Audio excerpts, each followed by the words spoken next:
There you are. Oh, I thought we'd have to do the show without you, Brandon. Mm-hmm. Podcasting will be a thrill. Grandpa and chill, grandson and friends.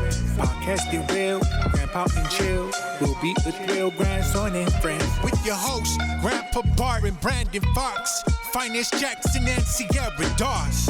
This is Grandpa and Chill.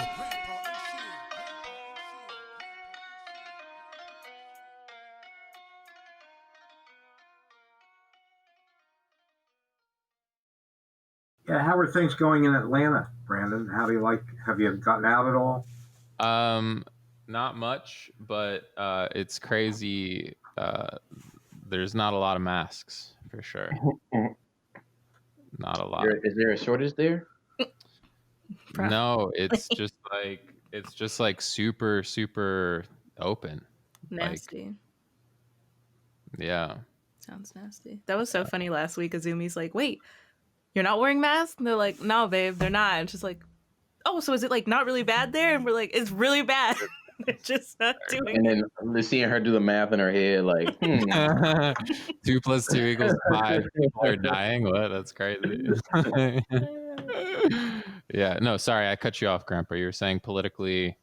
No, I'm just saying you asked if a lot is happening, and the only thing that really seems to be happening is the same old thing, COVID and the political world today. Yeah.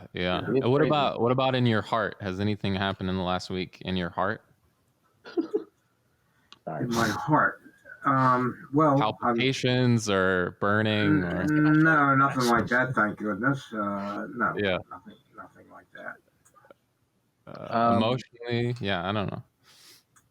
Well, I keep having these dreams about my father and giving him a hug. And that's sort of in my heart, I guess. But Ooh. Yeah. That's nice. Mm-hmm. That's good. Yeah. That's good. Grandpa Max or? Yeah, Max. Mm-hmm. Max. Yeah. I'm wearing his. This is his bracelet. Right. Yeah. I mean, some big news in my heart. The Pacers got Karis LeVert, and James Harden is going to the Nets. That just happened. Oh. Yo, speaking of the culture is going to be on in a 30-minute slot today. So yeah, oh, cool. We can talk about sport. Yeah. So that's the biggest news compared to what's going on in the White House. What about the Eagles getting rid of the manager?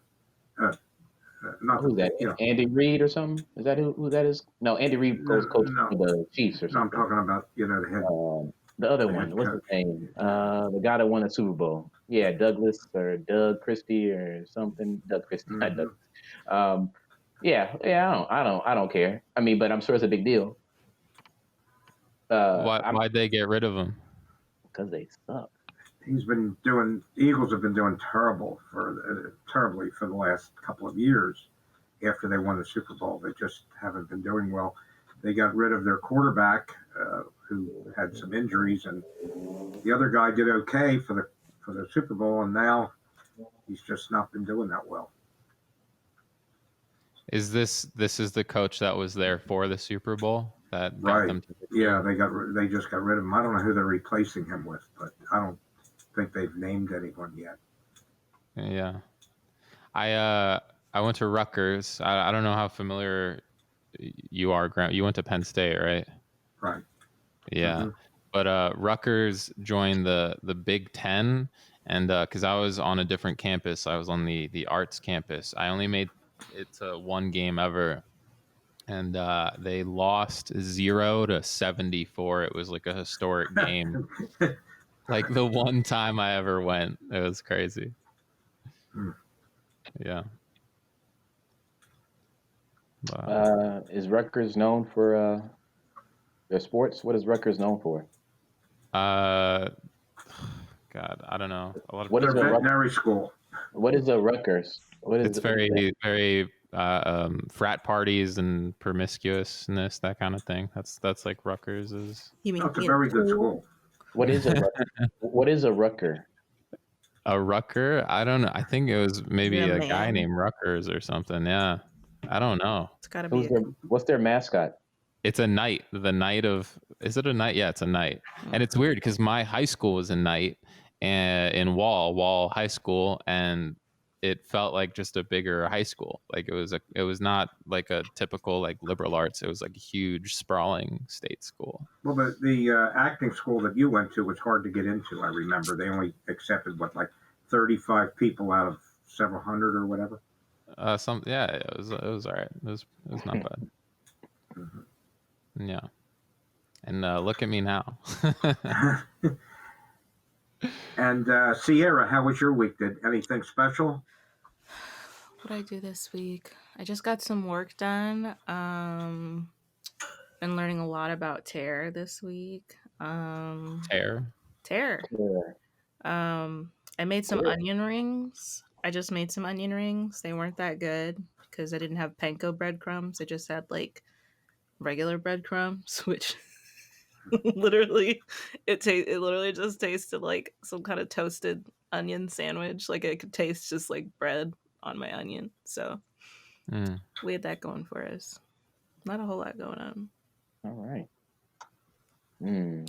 I guess our week's less eventful than Big Don.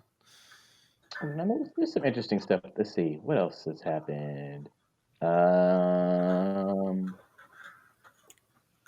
read some mythology about spiders. I like that Africa uses spiders in a good light. That's pretty cool because I like spiders. I think they're unspoken for. They're all smart, and there's a whole chapter about tricksters, and they have the spider represents trickstery in that culture. Yeah. Oh yeah. For a lot of people, it's like a huge phobia, and I always liked spiders until like a month ago when I had a run-in with one. Until recently. I think the ones without webs are so cool because they're like really putting some thought into finding something. It's crazy that like I think it comes from like genetics, right? Like if your great grand whatever like got bit by a spider, then it flows down to you where like you'll have a phobia. So I guess nobody in my family got bit, but yeah, I was in the bathroom and there was just I was taking a shower and I looked up and there was just a spider on the opposite side of the wall starting to crawl above me, like towards the top of the shower and the head. And I was like, oh fuck, that's not good. No. He's coming straight for me. So I think I took like a flip flop. I took something and I like went to smack it and it flailed away from me, and then it was on a web, so it came back and like got on me and I couldn't see where it was and I freaked out and I'm 20 times bigger than this thing. Yeah. Oh no, I'm gonna end its life right now. I feel so scared. Like that's what I would be thinking. I'd be like, oh no, poor baby. They look so gross up close though. So well, all I have to say is if it is genetics, you just need to blame whoever married into your family the fear of spiders, because it seemed like you were doing pretty good until something happened. Maybe a month ago. Yeah. I don't know. It just if it's a phobia and no one in your family has afraid of if it's genetic, then what happens if you marry into someone that everyone's like afraid of spiders? What happens? Your kids will be afraid of spiders. You'll be good. But your kids are you're screwed. I'm afraid of spiders. I'm the new arbiter of fear for all of my subsequent generations. What if your mother or father just secretly were afraid of spiders and never said anything to you? Or my grandfather. There we go. Circling it back. Well, I sometimes think to myself, what if we were the size of the spider and the spider was the size of us? Maybe our fear of spiders is just our deep-rooted colonialism. No. Yeah, which I only had until a month ago. I know what else happened to me. My book came the other day. What book? It's called The Colored Cartoon: Black Representation in American Animated Short Films from 1907 to 1954. Ooh. And it's got this really great caricature of somebody eating watermelon on film. And it's supposed to just be about like all the different ways that media was horrendously offensive for those 50 years. Yeah. And I was kind of excited to get it. but low key, now that I have it, there's no pictures in this book. Oh damn. And I'm like, how did you make a book about cartoons with nary a picture in sight? So Yeah. trying to figure that That's one how they out. get you. But I'm still gonna read it. I'll let you know how it goes. Do they have links to all the titles and stuff so you can just like find the cartoons? Yeah, they've got like a little citation index type thing for each chapter. So maybe I'll have to do my own work later. Mm. Whack. I'm sure it's chock full of lots of Walt Disney on there. I can't wait. I can't wait, bro. I'm so excited. I'll let you know how it goes. Remember that one? Well, I don't remember. It was before my time, but the movie where that guy sings "Dippity Doo Dah, Dippity Day." I remember the song. I don't remember the. Yeah, no. I Is remember that the Mary Aaron Poppins? Carter version. No, this is a Disney movie, but those black people in that movie were slaves, but like openly, like it was like, yeah, these guys. But Who it's sings just funny. Zippity-doo-dah. Jesus. It's a movie, but oh well. I mean, not oh well. It's terrible. But that's Oh, funny. it's from the Uncle Tom movie. There it is. Yeah, okay. Or Song of the South. That's right. Oh. Okay. I remember watching it and was like, wow, dang, I can't believe they let this slide. I've never seen it. I have it.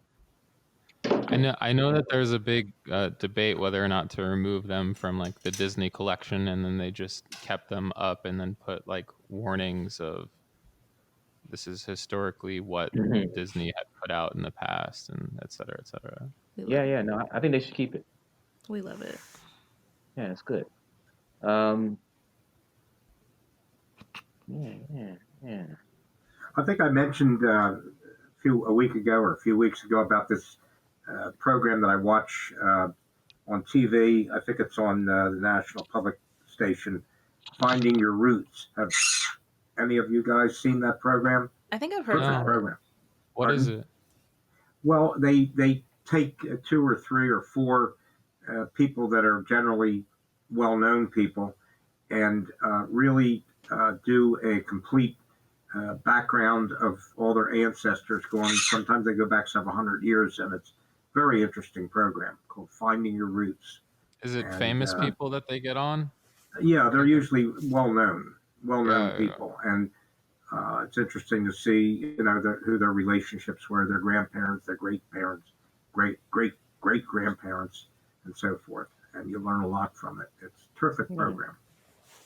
Like it. How far? Oh, how far? Yeah. Go fine. No. It was way off topic. Go ahead. Oh no, I was just gonna say, like, how far back do you know our family, Grandpa? Well, I don't know very far back. I knew my grandparents well. I didn't even know my great grandparents, and that's about it. I don't really know all that much. I know where they came from in Europe, but other than that, I really don't have that much knowledge. Russia?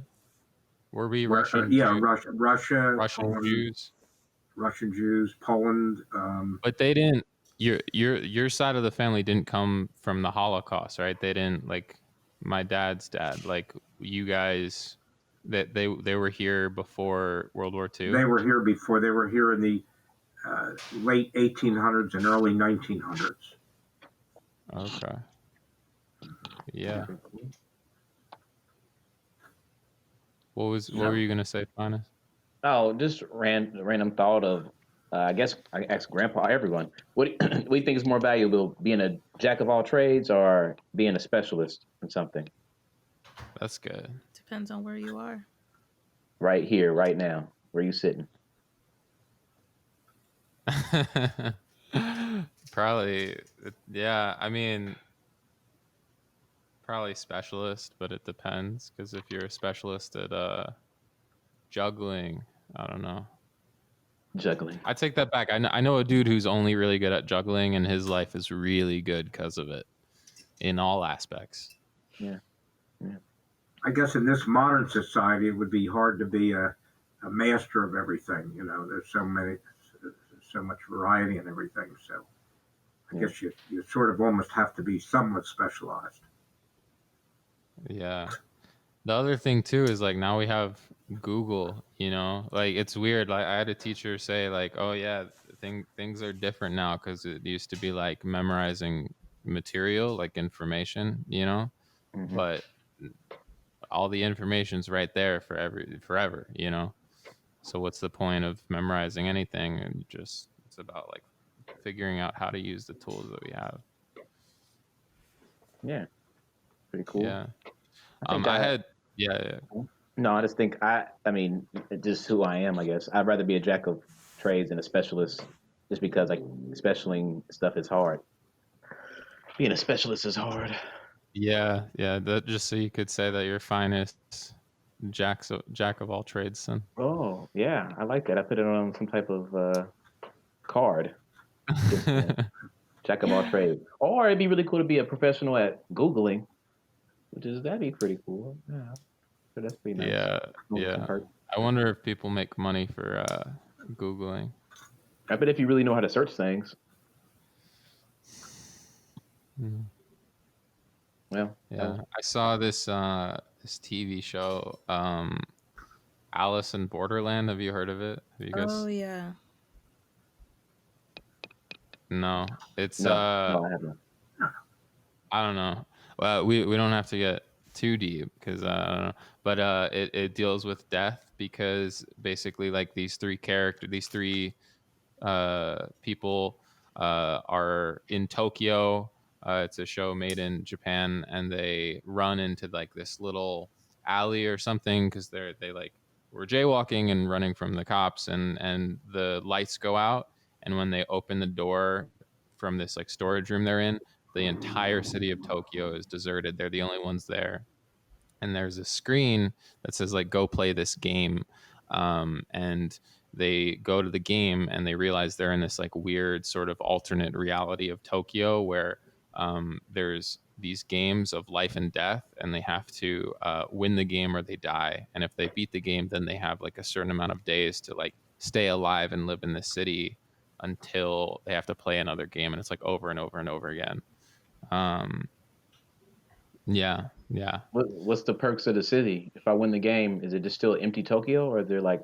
Yeah, it's just like the whole perk is just like trying to stay alive. Like you don't want, because if you don't play the game, you die. Like you can't opt out. What sounds like to me, I'm gonna die regardless. I'm like, what's the reason to win it? That's what, yeah, it's a very crazy argument because some people do that. They're like, finally, I get to stop playing these games, because like sometimes you're the reason other people die. And it's, I don't know. I called Grandpa about this, like, Rosie. Now she's like pecking the mic. Yeah, it's like that whole, it's very Albert Camus of that, like the whole like. Ooh, what's Albert Camus? Camus, the French philosopher, writer, whatever. He's real like nihilistic. He just is like, he's always like weighing out why shouldn't he commit suicide, and basically like, what's the reason of all this stuff? Yeah, it means nothing. At least what I hear that movie. If I was in that show and I was like, what happens when you win and it's nothing? Like I don't get anything out of it. Yeah. And I'd be like, why am I playing this game? You just live for a couple more days. I don't know. I have a huge fear of death. So reading that dude would probably set me off. But in a good way. Maybe you won't be so afraid of it. Nothing. I've talked to Grandpa about this. I called him like 2 years ago, but no, I mean, and it's kind of heavy topic, but like I was walking down the street like 3 years ago after having dinner, and like, you okay, Grandpa? You can't hear us. Putting that killer away. Yeah. Poor Rosie, or poor Grandpa. But basically I was walking down the street one day 3 years ago, and I just had like a sudden moment where I was like, oh my God. I don't know, what do you call it? Like an existential crisis, where I just started fearing death really heavy. Cause I think that like my religious beliefs, I stopped believing them in that moment. You know how some people have like a day where they're walking down the street and they see a sign and they start believing in God, Mm-hmm. I had the opposite of that. So we got Ant in the chat. Yeah, we can get him in. I think Jeff's supposed to come on at the same time, but yeah. Hey, how's it going? Yeah.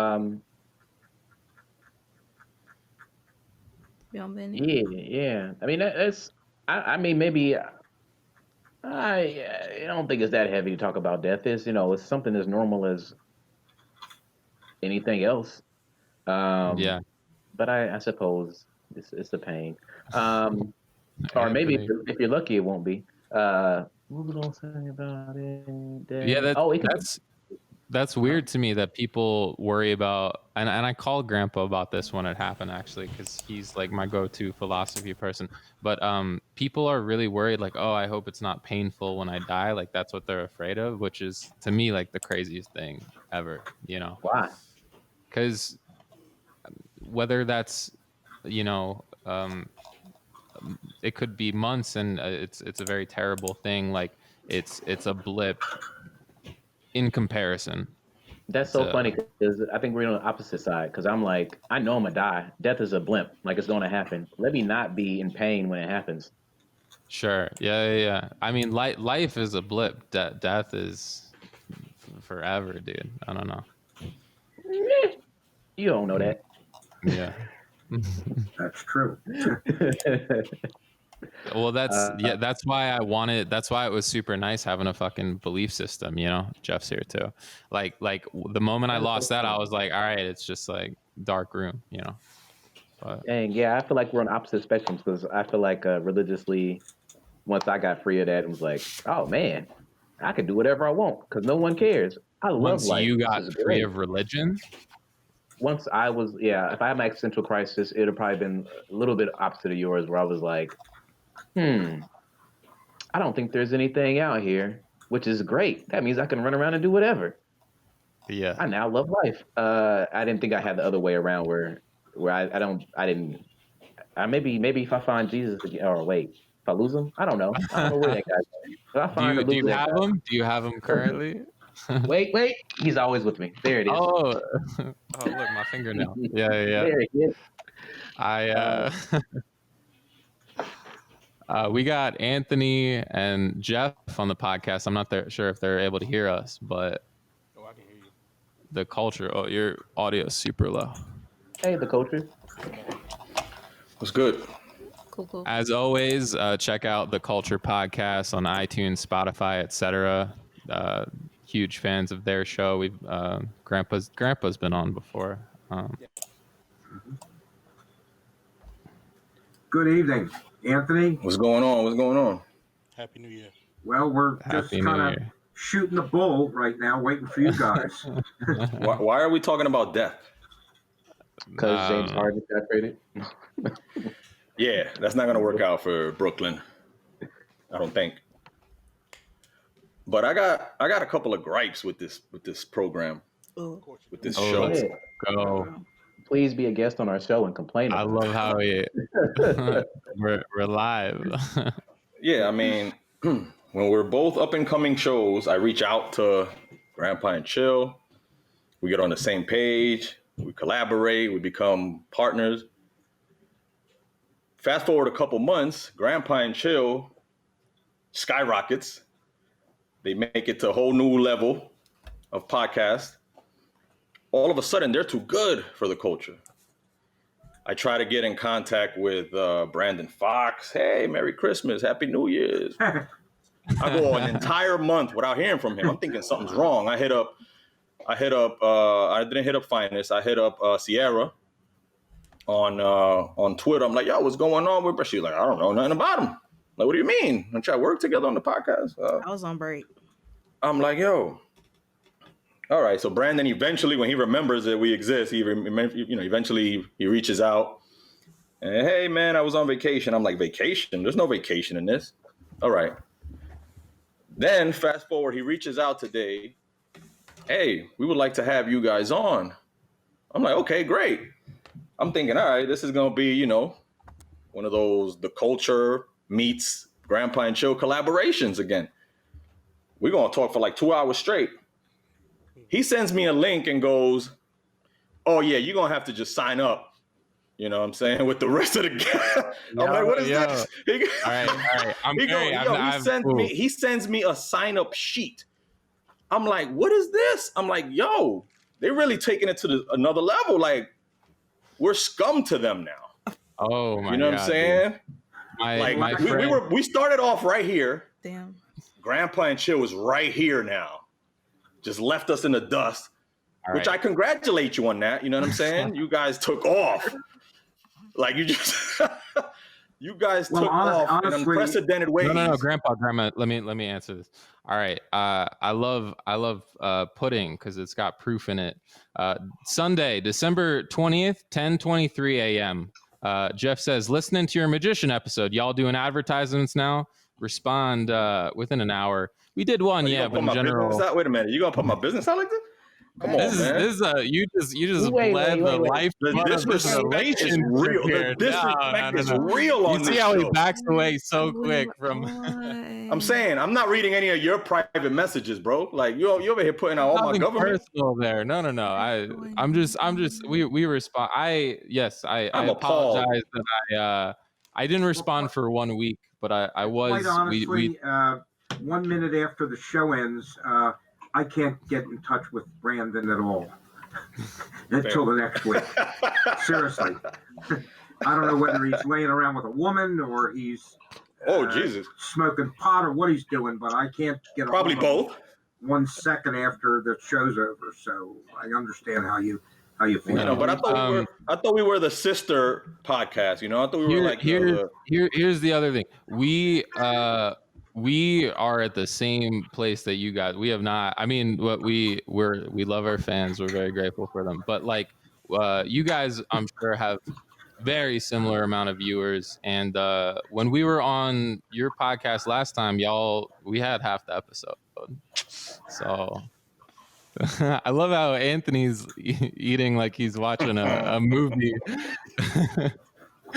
Like waiting for shit to go down. Listen, I love you guys. I listen to your podcast genuinely. I think it was a good time having you on, and the invite per month is always open. We have way too many guests to dedicate one episode per month just for a culture podcast, but the 30 minutes is available.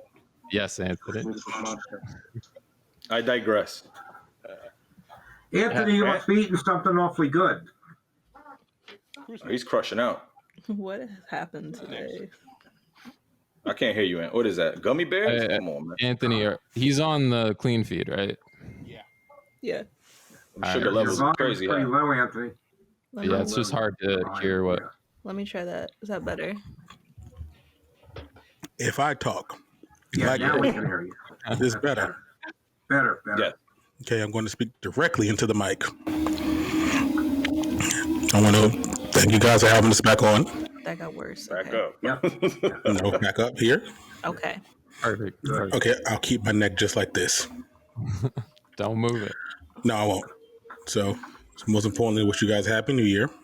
Thank you. You too. And I want to thank you for creating this monster with Jeff, because now he wants to interview everybody in your precious, loving example. So, thank you. Have you guys had more interviews after the first episode with us where you had like the first random person? Yeah, we've had like 2 or 3 more since. Cool.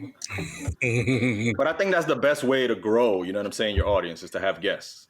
Yeah. Anthony, you loving it? Not really, but I'm just here. Just the talent. Well, let me revise it, because we had a discussion last week about everything that went on in the Capitol. Then we spoke about hip hop, so it was good. Like, there were no complaints there. There's some other people coming up, but Jeff is like desperately needing and wanting to have this one guy on here who's a conspiracy theorist.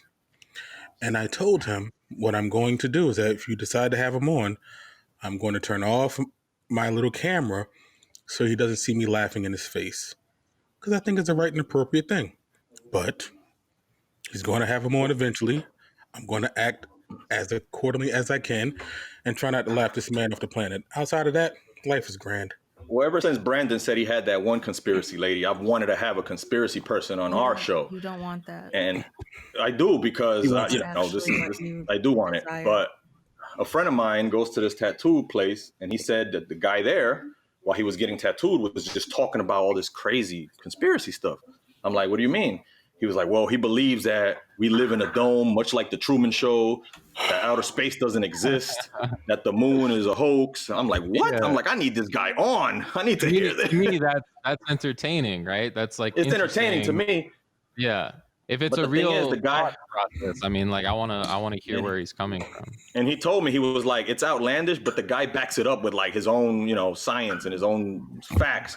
I'm like, all right, let me give me his information. I'll reach out. So I reached out to the guy, and he responded. He goes, as long as you guys are not going to ridicule me or make fun of me, I'll gladly come on the show.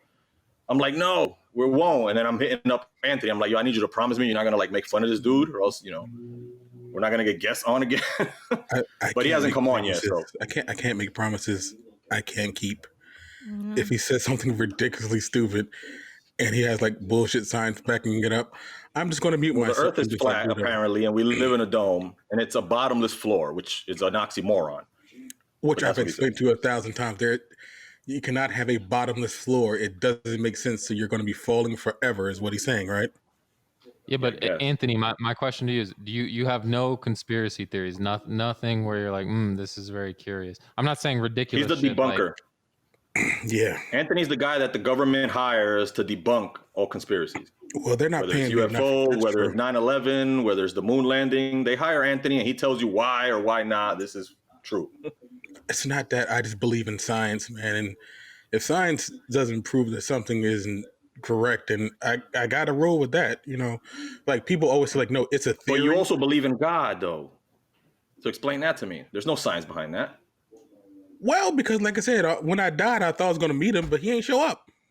Exactly. Oh, this wraps right into what we were talking about. Yes. So now, after your near-death experience, does your views on religion or /God have changed? Nah. So you felt the same. You weren't a believer before your near-death experience, and you're not after. I'm way more spiritual than I'm religious. And I think that I believe in the balance of life and the balance of energy. And I think if you see a tremendous amount of evil, there has to be a tremendous amount of good on the other side to balance it out. Now, whether that's God or Allah or whatever it might be, it's something kind of spiritual, some kind of energy there that's important. Now, do I believe in like a quote unquote Christian God? Probably not. I think that's a bit excessive. Like the whole thing with the Bible is like, there's a book that talks about your beliefs, but who the hell wrote the book? Like, do you believe in good and evil, Grandpa? Like in sort of a spiritual sense? Well, I guess it's what man makes of things. We consider good and evil based on how it affects our lives. But if you look at the so-called observable universe, which is what we talk about, there's probably an infinite number of universes that we're not aware of, and that would explain. They talk about dark matter. The bodies in the heavens are accelerating away from each other, and they attribute that to dark matter. But in fact, there's probably an infinite number of what we call universes around us that have a greater gravitational pull than the gravitational pull within our what we call our observable universe, which honestly means I didn't answer any of your questions, but that's everything is created by the mind, and we're all created by the illusion of the mind, and that is our awareness is our awareness is what the creation is. So what do you want to know? That's good enough for me. Yeah. What's up, Grandpa? I don't know if I said hi to Grandpa. Good evening. How are you tonight? Good evening. I'm all right. Are you guys, all of you, pretty happy about? It looks like things are going to turn around, and we're going to get rid of this what I consider to be a very evil administration. And they made history today. Yes, the House. Mm-hmm. Obviously he only has 1 week left in office. A trial can last much longer than that, but I think the key here is if he gets convicted of any crimes or whatnot, he can't run again. So I think that's the big point that they're, And no more travel budget. Right. All I know is I want Biden to send that $2,000 that he promised. I need that ASAP. Yeah, that would be helpful. I need that $2,000. I need that first-time homeowner 15K, and then I also need student loan forgiveness. Mm-hmm. If Biden gives me those 3 things he promised, then he's earned my respect, and I'll be voting for him again. I have a if daughter he makes it to 4 years. I have a daughter who had student loans, and they told her if she paid so many years, pay them off, that they would be forgiven. And she just had them forgiven last week. How many years? Wow. She's been out of school. She went to law school, so she's been out of school probably. I'm going to guess she's 47. She's probably been out of school 15 years, something like But how many years did she have to pay before it was forgiven? Well, she got out of school when she was, I'm going to say, 26 or 25, and 21. she's 50, and she's 46 now. Can you do the math? Too 20. damn long. That's Were a you- lot of time. Were you a But if fan you of got a law Bernie? degree, that's Grandpa? money. Pardon? Were you a fan of Bernie Sanders? Yeah. Well, my wife is very much so. Yeah, very much so. I thought that Biden had the greatest probability of winning the election. So, and he was he was more balanced, I thought. I like Bernie Sanders, and I would have been happy if he had won the election, but I felt that I didn't feel that he would have as much of a chance to win the election as Joe Biden. Am I wrong in thinking that he was trying to cancel all student debt like immediately?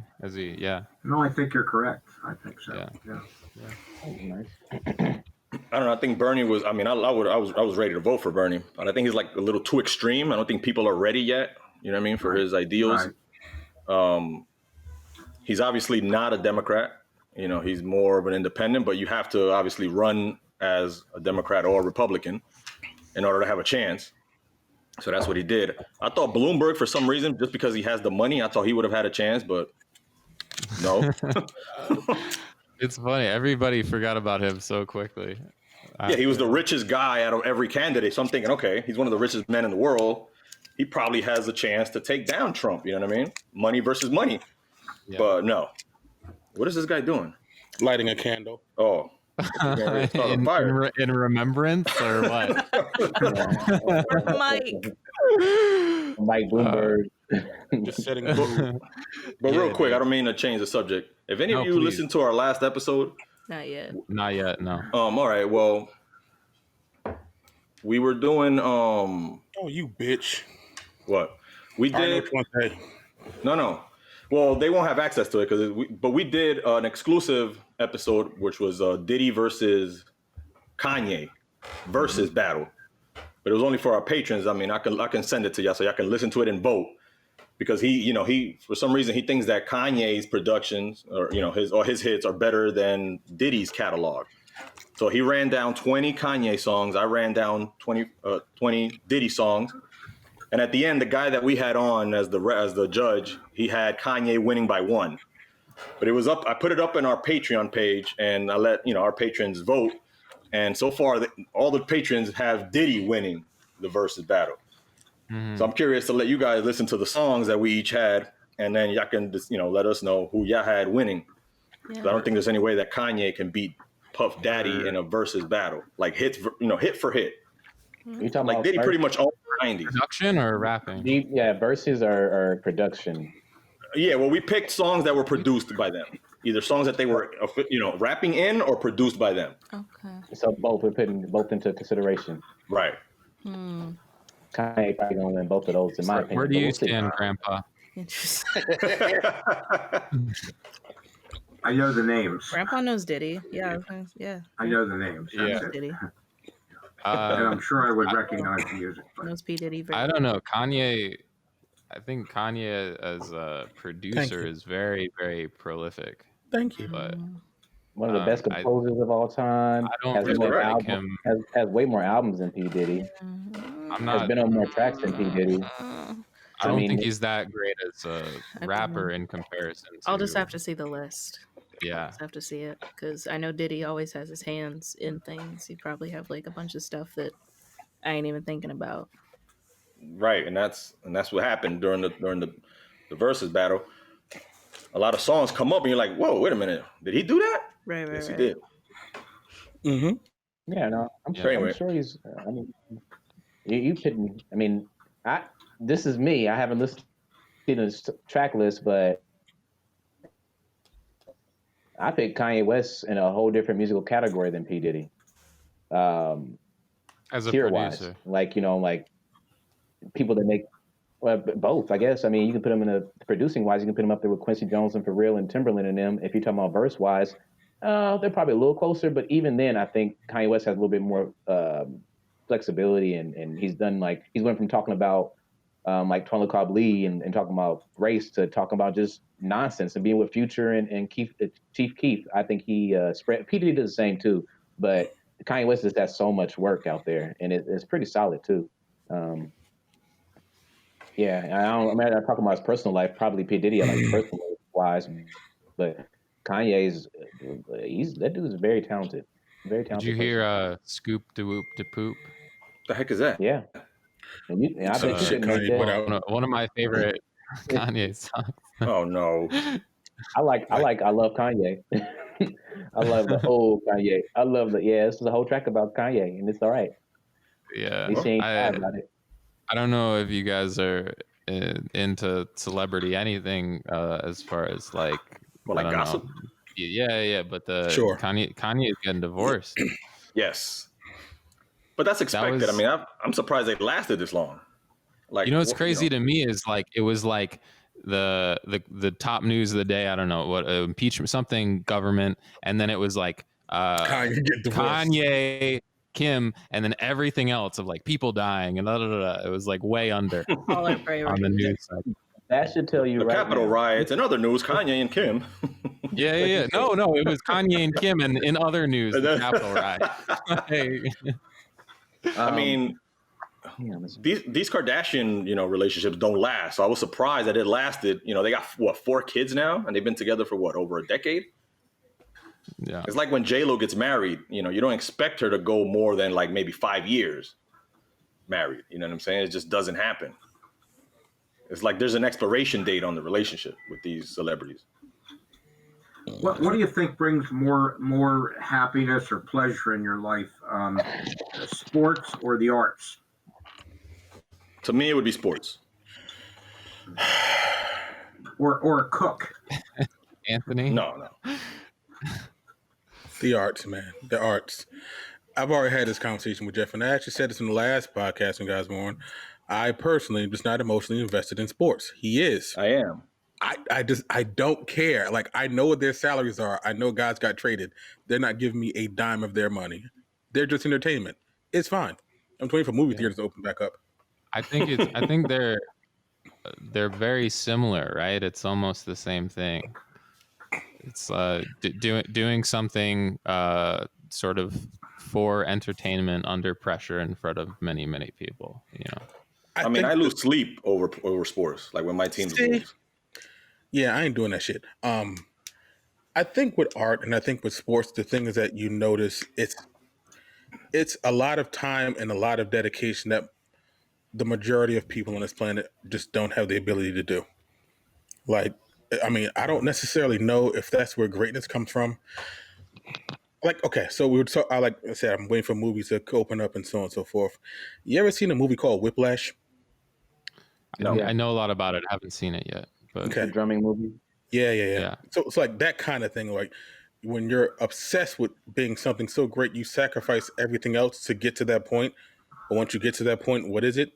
I think with the arts, there's no ceiling on it. Like if you're a tremendous actor, you can probably do that for the rest of your life. If you're say into sports, you're training all of your life for a very finite window, 2, 3, 5, 10 years, whatever it might be. But once it's done, it's done. Mm-hmm. You're no longer that person anymore. You're known as, X, whatever athlete you were, played for whoever at that. But if you're an actor, you act in this movie in 74 and 84.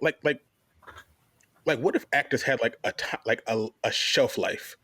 So it's a lot of things like I mean, dancers, no? Like Dancer is exactly what you're saying. It's like the perfect cross between an artist and a sports person because you got what 10, 15 years if you're a ballerina at most till you hit your peak and you're done, But And after that, you teach.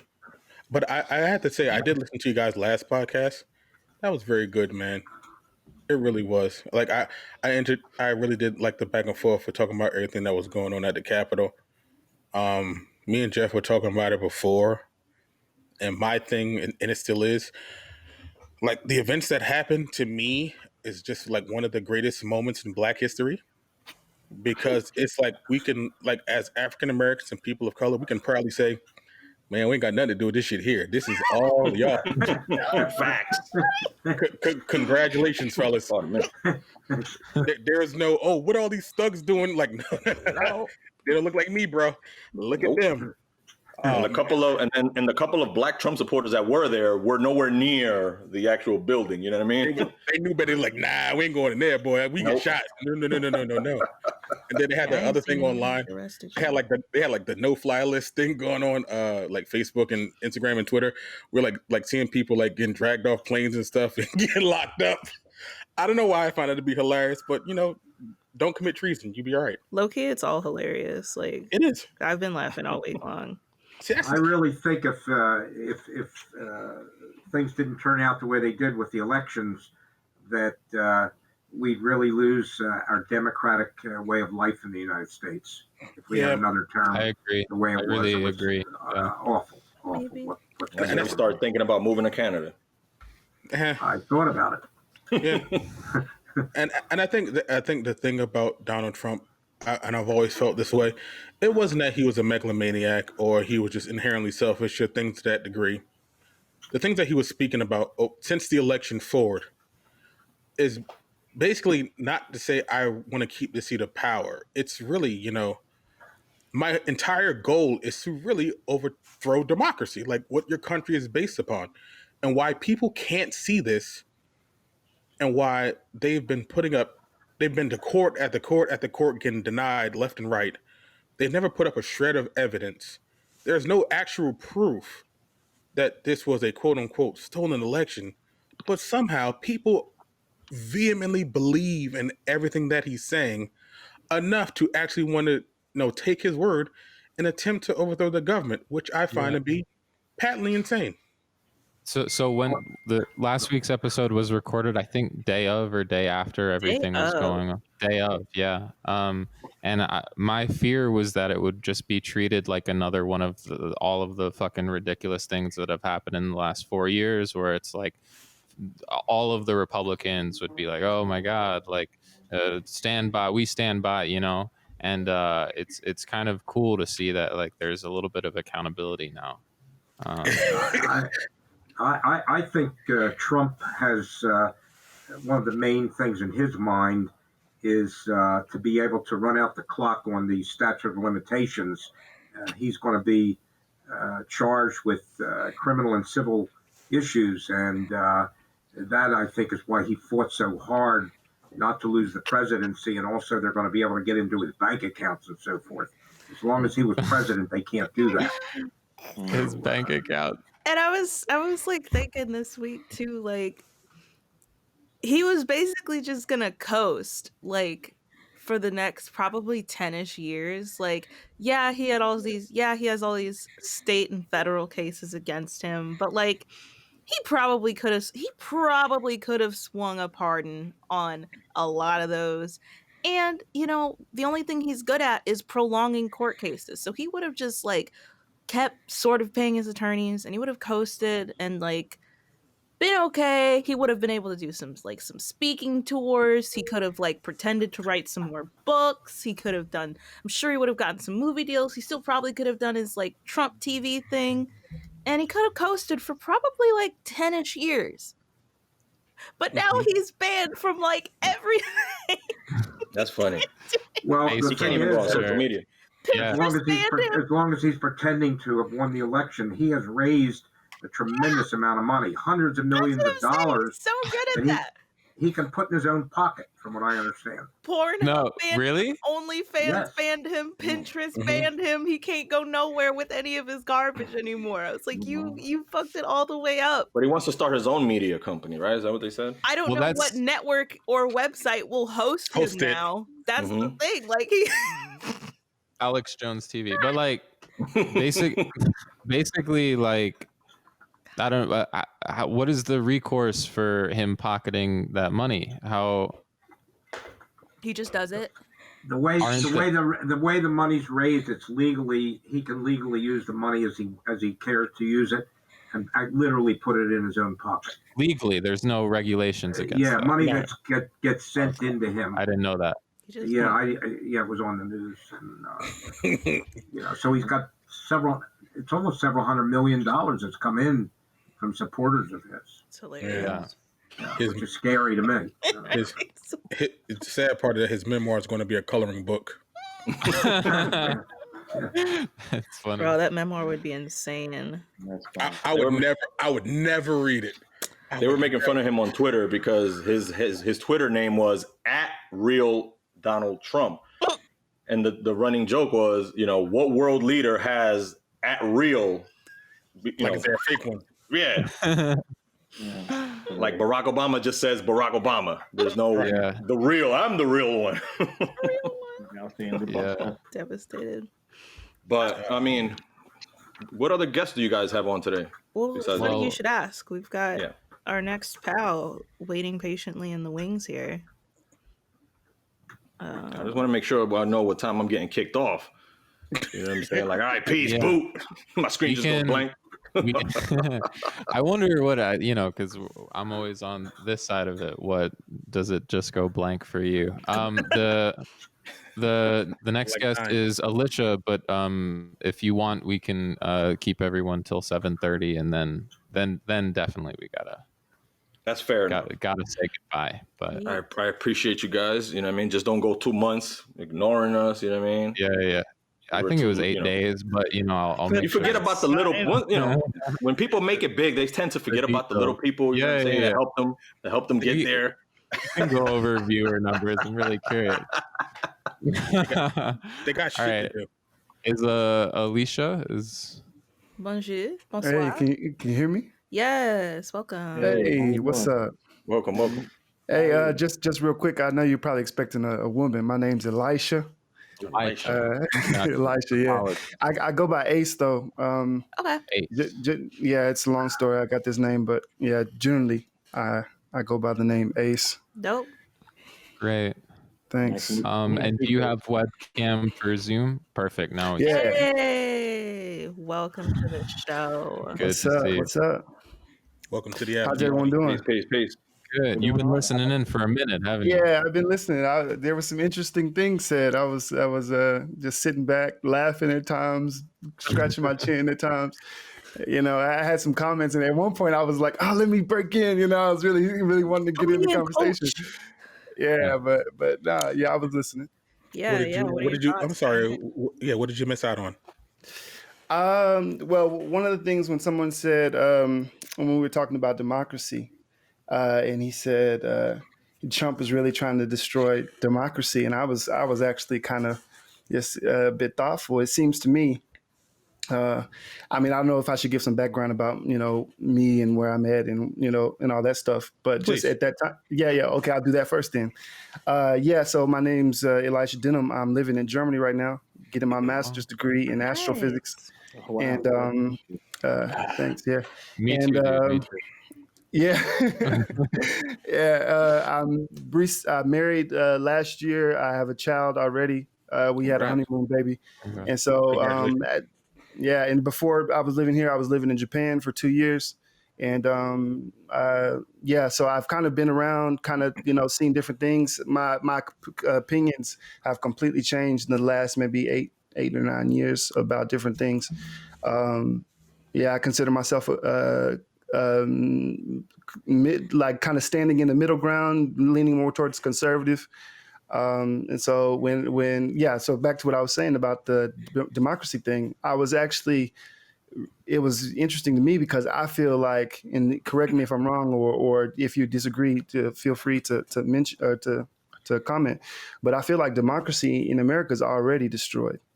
From what I see, and that might be a bit inflammatory, I know, but just coming from where I'm sitting, looking, it kind of seems like it's already not even on the decline. Like the democracy is gone. It's almost like a theater.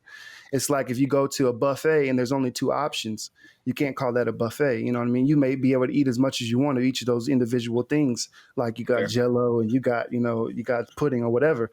But at the end of the day, it's only two options.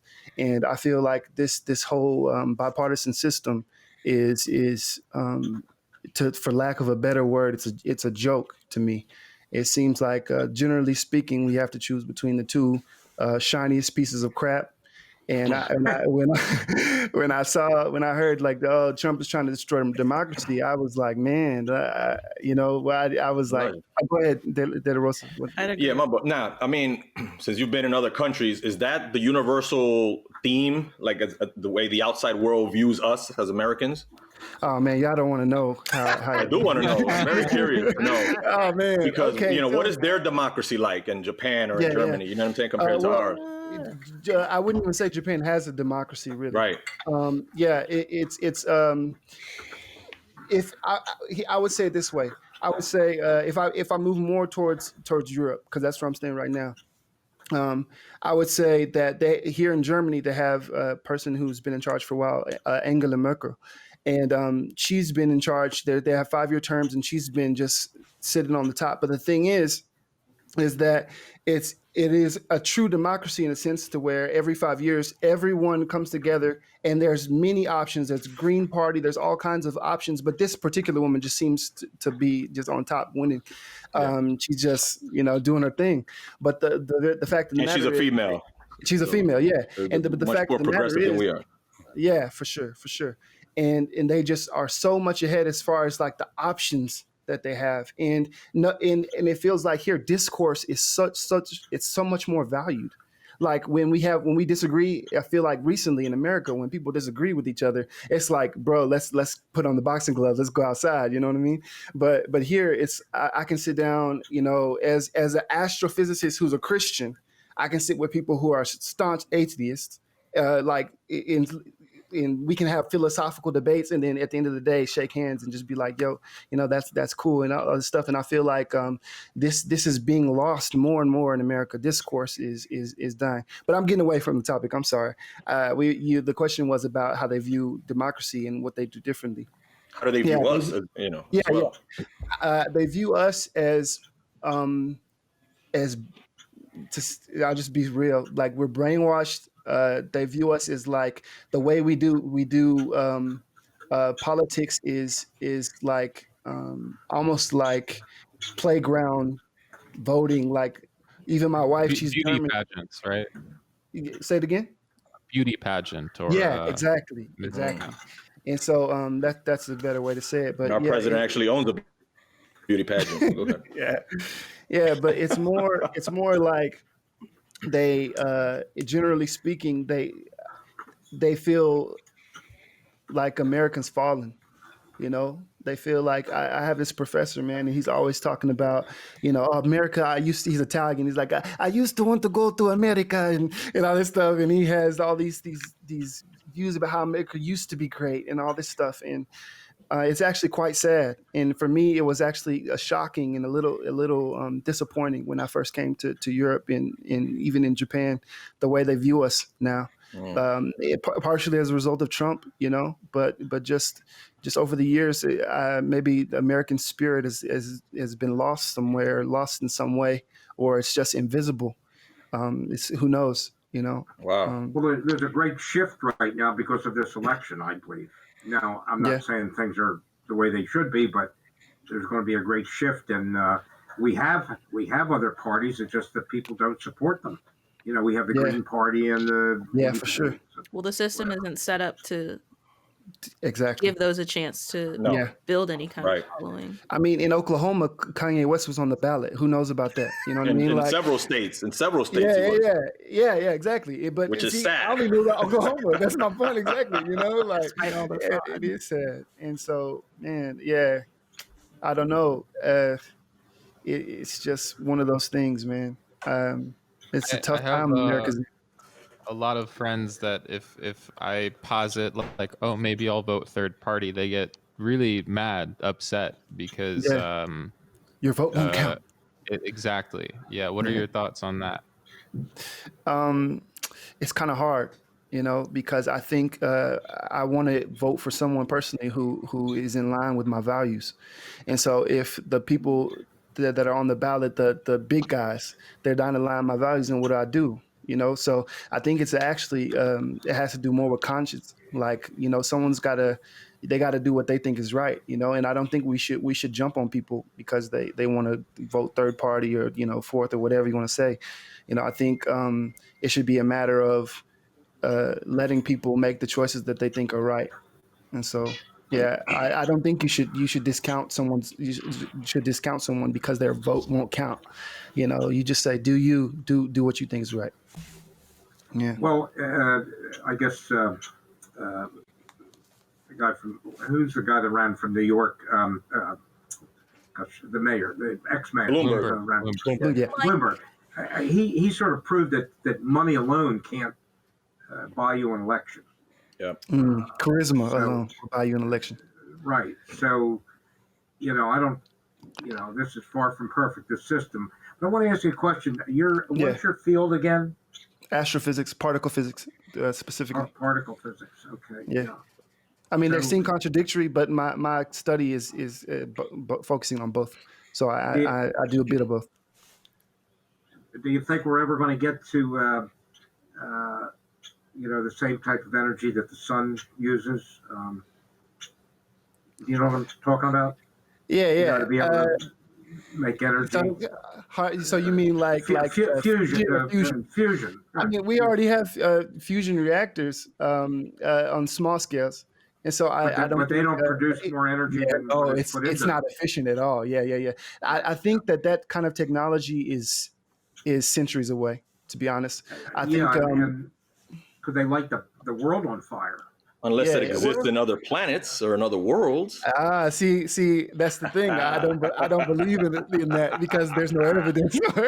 And y'all were like, wait, I thought he said he was a Christian. How can he? You know, Yes, that was exactly my next point. This is a whole other conversation. But Hey Elijah, if you don't mind, I'll get your information from Brandon and we can continue this discussion on our show. Dude, because hey, this is one of the things because man, as an astrophysicist, and I want to get back to what Farthing said in a second, but just as an astrophysicist, I realized that I had no basis for science without a solid framework to stand on. And so the thing is, as an astrophysicist, as a scientist, we don't work on induction. We don't say that the laws of nature will be the same tomorrow because that's what they are today. We can't do that. So in order to interpret physical laws, we can't use induction. We can't say, well, that's how it's always been, so that's the way it's going to be. You can't do that. So as a scientist, I have no basis to say that we even have such a thing as physical laws. I have no ground to stand on. So that's part of the reason why I said, wow, there has to be something, literally, because I know if you know who there's many astrophysicists who debate and they'll say, oh well, we see something coming from nothing all the time. That's a lie. And as I really started to study, I realized that this is completely false. We don't see something coming from nothing because no one's ever seen nothing. If you have a void, you still have space and time. This is not nothing. So if you look back, if you go through through history and you see what we know now with our understanding of the Big Bang, you'll see that if you go backwards in time, that there was a time when there was no time, no space, no nothing, and then we have something, and that's a great mystery for me. And so for me, after that, and then exploring the person of Jesus Christ, I came to that it was inevitable. Once I looked at the evidence in the manuscripts of the New Testament and Old Testament, and all this, I was like, okay. And so, but yeah, as far as the these fusion reactors. I think the next big thing will be harnessing neutrino energy. And so every star produces neutrinos, and so but they're so small. Their cross section is so small that you have 8 million flying through a square inch of your skin per second. And so but they're just so small, they don't interact with you. And so once there's a way to harness that, that's like free energy right there. It'll be a pretty awesome day. So Aren't, but aren't they the This is so aren't they the fascinating. particles that can pass through like 4 light years of lead? yeah, exactly. This is Yeah. neutrinos. Yeah. They're Right. it's absolutely crazy. And Right. one day, hopefully one day, Look at Grandpa. He knows his hey, he knows the astrophysics. stuff. Okay. But you said, you're talking about consciousness, and if there's no consciousness, then what is there if you have no consciousness? Well, what do you mean? I didn't In say other that we words, don't have consciousness. in other words, you said there's always something. Yeah. There's always something. You said the But void. when I say something, I'm not necessarily talking about material. When I say that there was, maybe I'm misunderstanding. To explain, let me get it all together, and then I'll respond. Yeah. The What do you illusion say? of reality. Mm-hmm. Okay. Yeah, I don't believe reality is an illusion. I believe that um, there's a spectrum of light, and humans can only see a small portion of that. It's less than 1% of all spectrums of light. But actually, I think it's a little over 1%. But the fact of the matter is, we do have the capability to sense the world. And what we do know, although it's not perfect, is something that is knowable. I believe that. I think it'd be kind of silly to say to question that, because then we'd have to start questioning our own existence, and this leads to all kinds of problems. And yeah, Elijah, yeah, before I go, because I know my time is up, so I just want to ask you one more thing, because I'm kind of confused. yeah, Like, all right, so you're a scientist, yeah, but you're Christian, which yeah. to me has always been like an oxymoron. Contradiction. But then, Yeah. Right, but then you also said you don't believe in life in other worlds or in other planets. Yeah, Is that correct? because there's no evidence. Yeah, But those 3 things all contradict themselves to me. but it doesn't, because Like you believe in God, you don't believe in extraterrestrials or in other intelligent life form. Here's the You know deal. what I'm saying? I don't believe in God. God is an intelligent life form. He is, an Yeah, extraterrestrial. exactly. But here's the thing, and this is what you really gotta understand and take into consideration.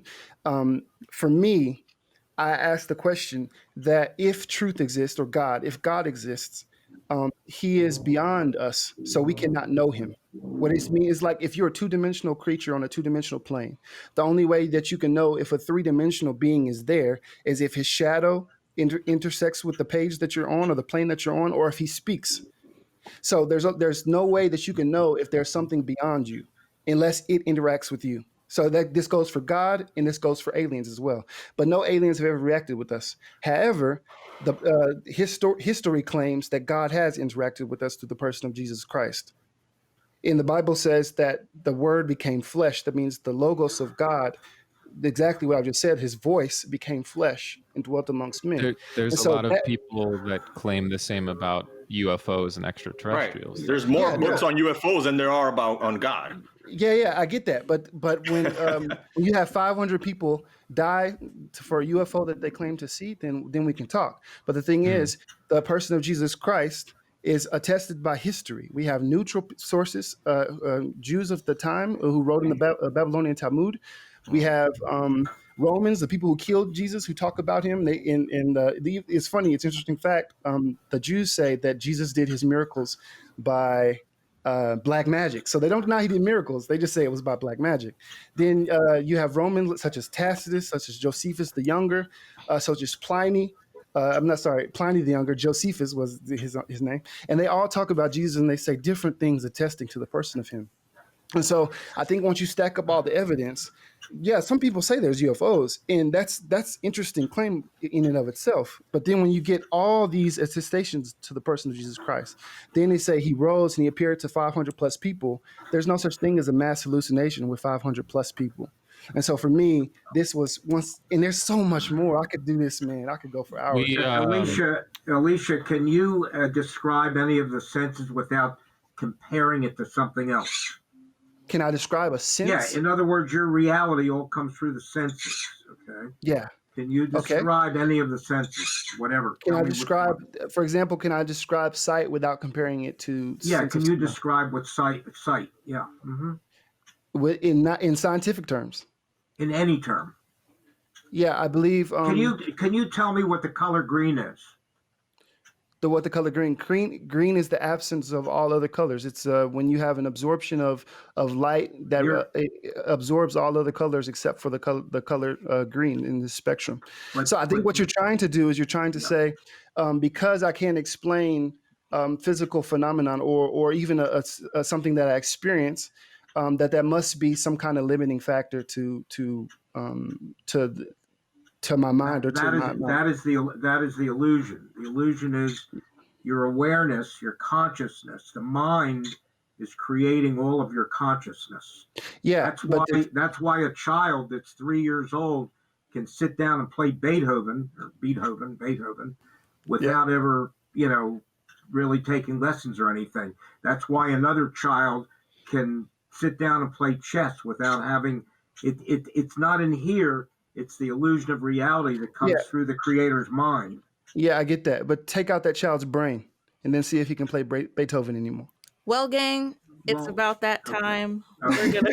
We're going to wrap it all the way up. All right, you guys. I'm sorry. I didn't want to take No. But we loved having you on, and maybe in 2 weeks or something we can have a longer slot. I'd love to. Like I said, Elijah, I want to have you on my show, The Culture. Brandon, if he gives you permission. Yes, Jeff. Oh my God. Well, come on. I'm asking for permission. I'm asking Brandon for permission. No. Finish the conversation on my show. Jeff, the beef that you started is officially over between us.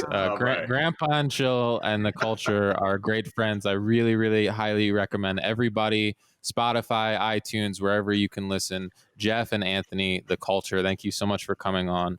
Elisha, did I say it correctly? Is that? Yeah, it's Elisha. Please call me Ace. Elijah, amazing Ace, amazing guest. Thank you so much. I really hope to see y'all back soon. So thank you, appreciate it. Nice. Jeff or De La Rosa and the guys from Culture, hit me up. You can get my email, the information from Brandon. Yeah, Brandon, thank you, man. Appreciate it. We'll definitely have you on soon. Y'all have a good night. Cool. All right, peace. All right, see y'all. I don't know what's going on. Now we have a really good friend of mine, Kevin, and another great friend, Susan, and it's Susan's birthday, if that's okay with me saying. So maybe we could sing or something. I don't know. I don't know. Do you have Susan on Zoom? I think they might be together. Yep, they are. Kevin and Susan. Happy birthday. Boy, this is the first time I've seen two people together on. Feliz is this the first time? One of the first, yeah. How are you guys doing? All right. How are you? Amazing. Yeah. Happy birthday to you. Happy birthday to you. Happy birthday to Susan. Happy birthday to you. Yeah, you're not the most musical bunch, but yeah, thank you so much. How's your birthday, Susan? How's it going today? Great. Had a great chill birthday today. Yes. Good. Yeah. Congratulations. Relax. We're actually at my friend Venice's. Yeah, I would love to. No, she doesn't want to come on camera. No? Susan, Yes. Am I wrong in thinking that I was at your last birthday? Was that? We were in you were at Kevin's Sarasota. birthday. We were in Florida. That was Kevin's birthday. Kevin's birthday. Yeah, but you were there, right? Yeah, it's just Kevin and Pool. Yeah, that was his birthday. got you. It's crazy how fast time's going. I know, right? Oh it feels like yesterday. Dracula was like 4 years ago. Oh my God. Yeah. Crazy. Yeah. That's crazy. Insane. Yeah. But so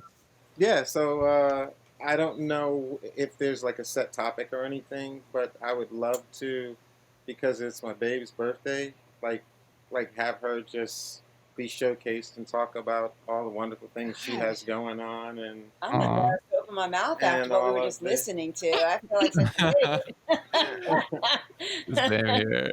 Woo! Yeah. I was afraid. Well, I've got a flux capacitor somewhere, so I didn't inherit the astrophysics gene from Grandpa, so I didn't know what was going on, but I loved it. So It was very, very, yeah, very interesting.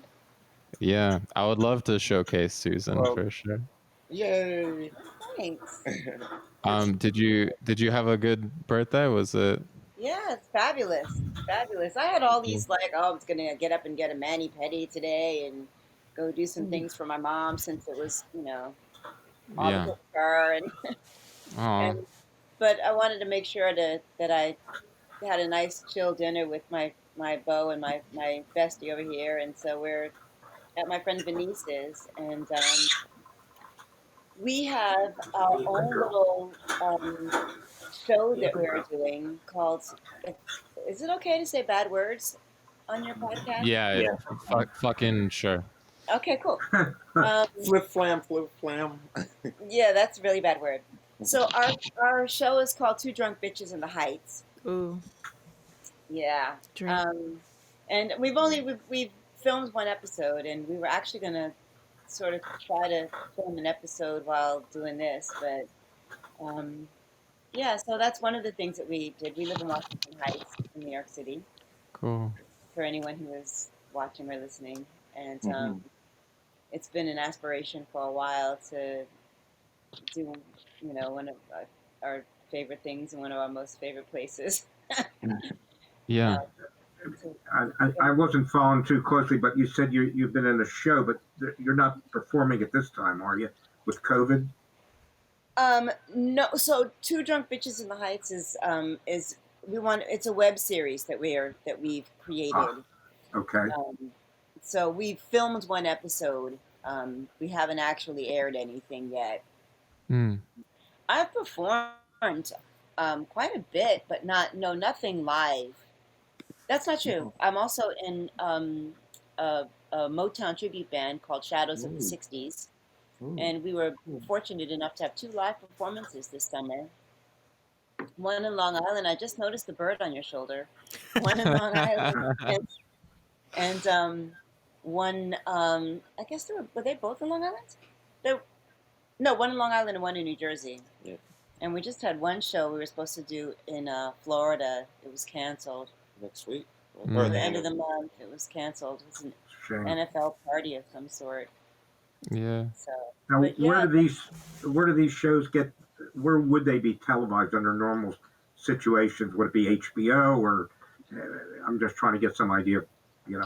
Oh, so the band is not televised. Those are just live concerts. Okay. The Two Drunk Bitches in the Heights. It's something that we're still working on. It's a work in progress. We're not sure what platform we're going to distribute it on yet. It's very expensive, isn't it, to produce a show? I would assume it takes a lot of money. It could be, but I mean, cameras and equipment and everything. Talent. Yeah, we're a small. This is a really small production. It's not much more than a podcast at this point. It's really just we sit in any room with our cocktails and talk. Our first episode was shortly after John Lewis passed away, and so our episode was focused on us talking about him and how he affected our lives and the goings on at the time. There's just so much that's happened in the past year. There's so much to talk about and to drink cocktails over. I've been trying to get Grandpa to do that on here for months. How long have you been acting? My mother likes to tell a story about how in kindergarten I came out as a bareback rider like this. But professionally for years, a very long time. Like just last year when I graduated from college. Yeah. Yeah, Happy for some, 21st. yeah, for some time. Yeah. But yeah, Kevin and I have been really busy during these COVID, this horrible year of COVID. It's actually been a blessing for us. We've performed a lot of online readings and such. I've directed 2 short films, one of which I wrote as well, both in post production. We have a series that we started that Kevin created that we're working on. So we've got a lot going on. We're really excited about. I had 3 auditions today. Well, I've only done 2 of them so far, but I'm like surprised that during COVID, during these times, that it's busy like this. Yeah. Any advice for people that didn't get through auditions today? I often send out cards with $5 bills in them. Or you can make threats like 45 or else. I need these auditions or else. If you know it's good for you. For the show that you filmed an episode, do you guys get drunk beforehand and then start rolling the cameras, or do we watch the progression of the cocktails? Is there a pregame? A little bit of both. Yeah. I guess it all depends on, the mood, the current situation.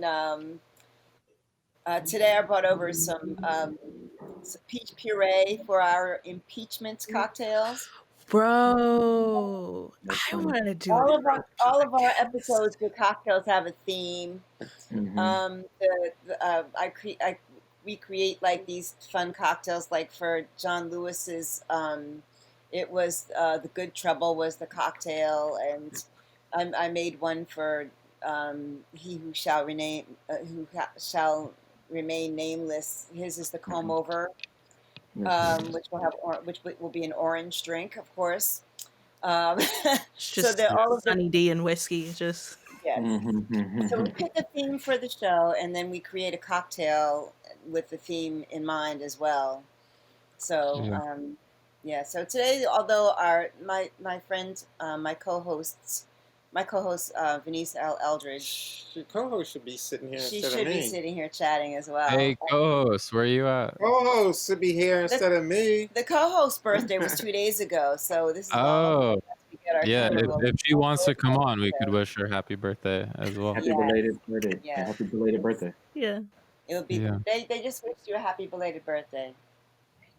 She said, "Hey now." She said, "Thank you." But so it all depends on during these days of COVID, there's been lots of drinking going on, and sometimes we start our day drinking a little earlier. So who knows? We could be 3 sheets to the wind when we turn the cameras on. You may have already told us, but did you are you directing this show or acting in it or doing both, or what is your what are you doing with the show? 2 Drunk Bitches in the Heights. I guess it's more like a talk show, and I guess Kevin is our cameraman, and I sort of kind of leave the direction up to him for that. But the storyboard, I guess, is sort of put together by me in advance. But yeah, directing of films is sort of a new thing for me. It's fun. Yeah. I'm enjoying it. Kevin, I have a question for you, Kevin. Yes. What kind of camera do you use? Depends on what shoot. For this, I've been using a GH5, a Lumix GH5. Canon? Or wait, Panasonic. Panasonic, yeah. I just bought a Blackmagic 6K. Oh, cool, yeah. Which one? Oh, the 6K, the new, yeah. That's great. Yeah. Cool. What do, sorry to get all, like, nuclear physicists, everyone else, but... What's that in your pocket there? Is that your pocket protector? What system are you using to ingest? Are you shooting for 6K and editing 6K? I do music. I don't even know how to use the camera yet. Oh, I bought it about a month ago, and I'm trying to learn the editing program that they give you with the camera. Don't know what I'm doing. I mean, I basically could operate it, but not not really professionally. So it's been sitting in a box, basically. Great. You do music? I do record music, yeah. In fact, I did a music recording a few weeks ago, which was very good. So you're on the production end of making music. Oh, cool. Right. Awesome. I do music videos, so whomever your client was, when they're ready for a video, look me up. I will certainly think about it. I'll have to get your information.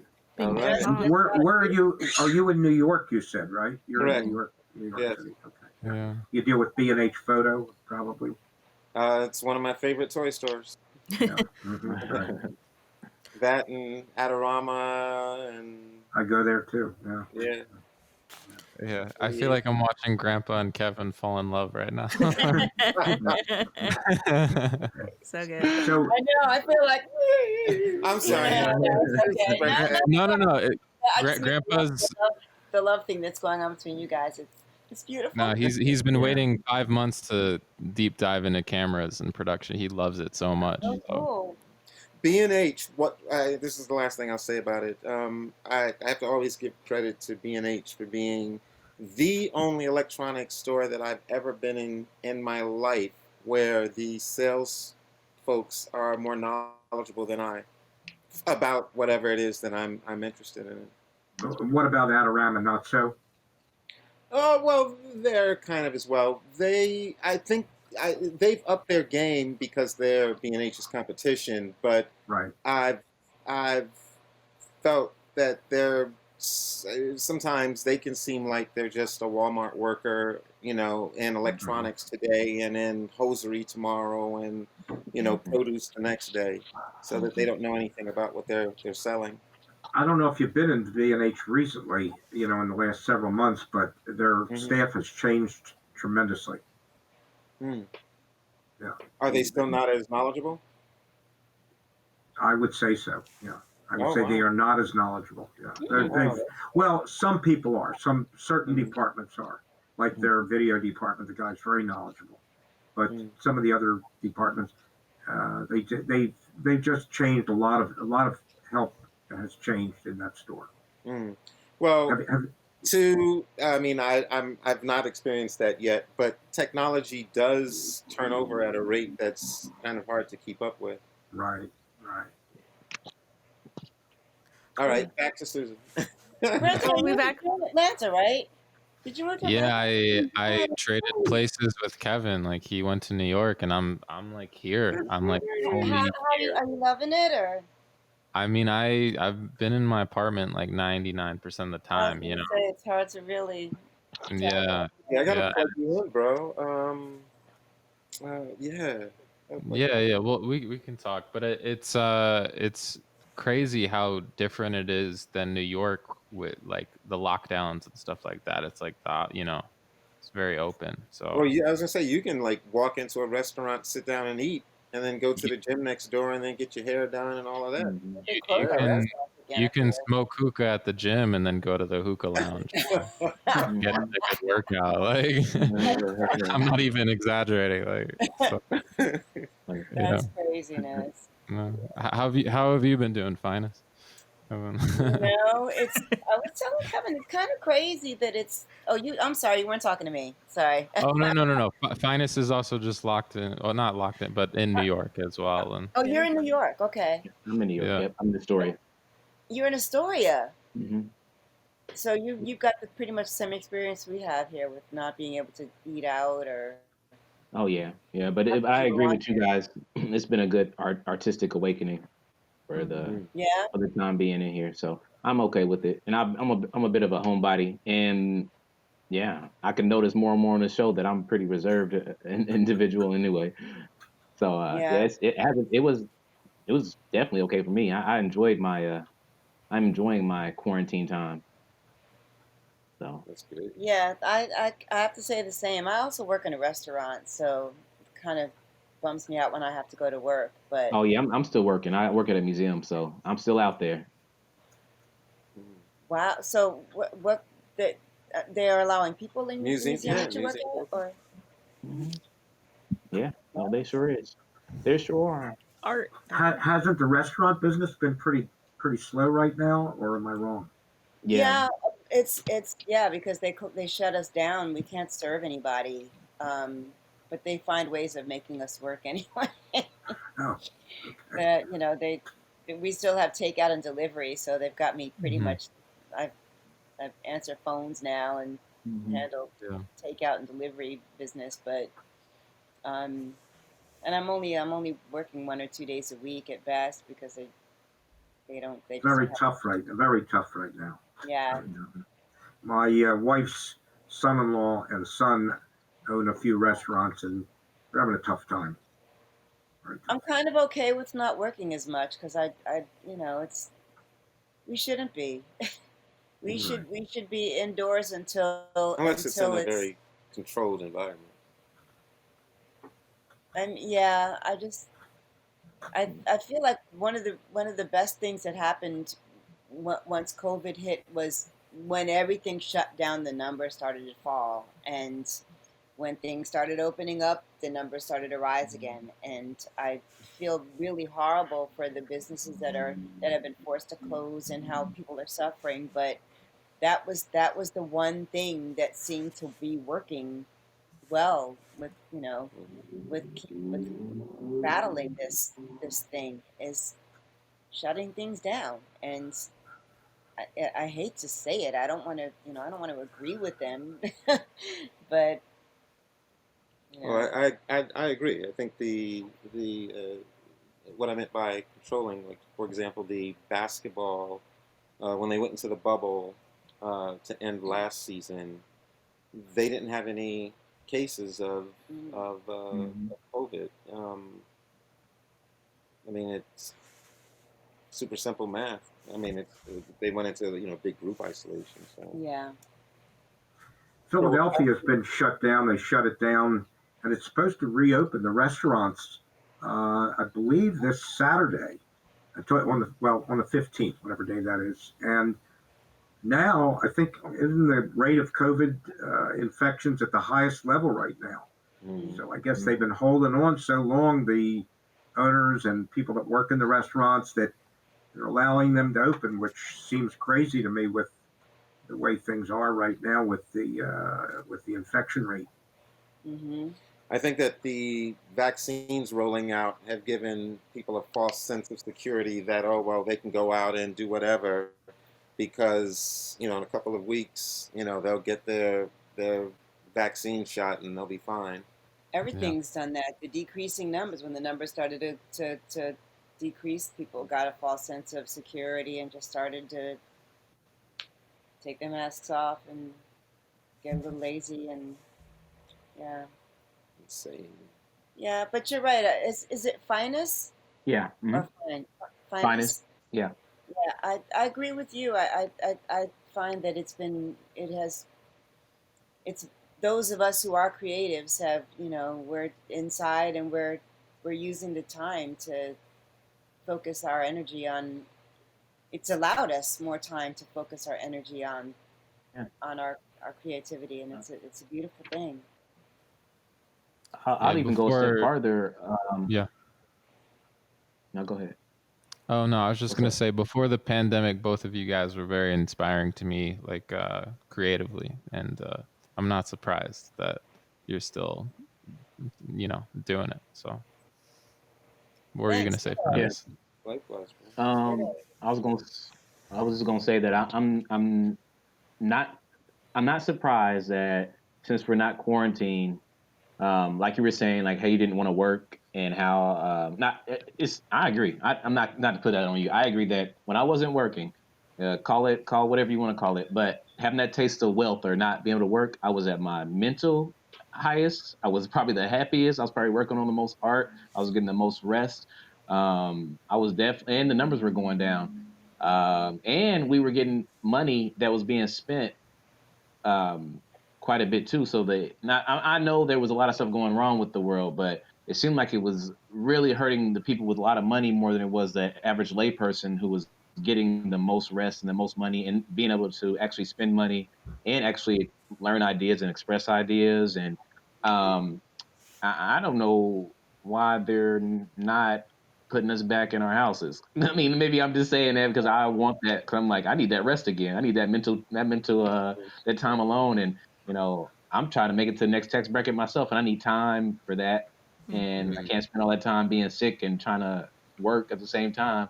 So yeah, I agree. I'd be happy if I was working 1 or 2 days, but I'm working full time again, and I don't like They've it. been trying to win elections, is why Yeah. why they wouldn't put those restrictions back on. They were trying to win elections, and they couldn't do it by telling everybody you have to stay at home. You can't go out. You can't. They they're trying to keep everybody happy. Yeah, that's true. I think in the long run, though, it'd be good for us to sit down because, one, I'd enjoy it, and two, I think it'd be good for everybody, and we won't be so like. Inevitably, we will all be back in our homes on lockdown, if not because of COVID, because of martial law, because of all of this craziness.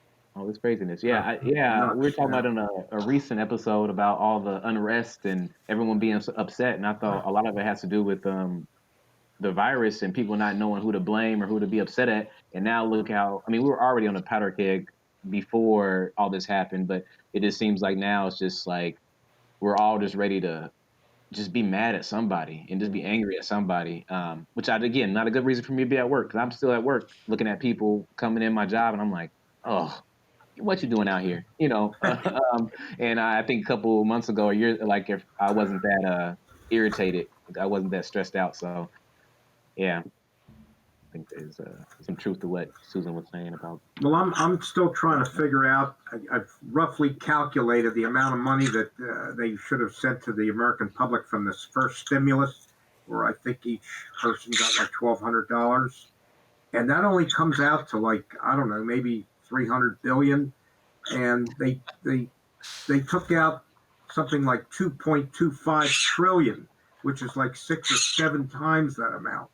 Where did all that money go? What's the big businesses? Yeah, the big businesses got it all. They got all of it. Most of the smaller businesses didn't even get those loans. They didn't get them. Right. They didn't get them. They were all gone. Yeah. The wealthy got extremely wealthy during the pandemic. Elon Musk and Jeff Bezos are gonna on track to have 10 times their wealth individually than before the pandemic. It's crazy. When I was a kid, I'm going back 65 years ago, the 3 richest men in the world were worth $1 billion, which in today's money might be $15 billion. Now you have people worth $150 billion, worth 10 times as much, and there's many more of them. It's unbelievable. We've got a few more guests waiting in the wings here, but do you guys have any last thoughts? Thanks for having us on. Thanks so much.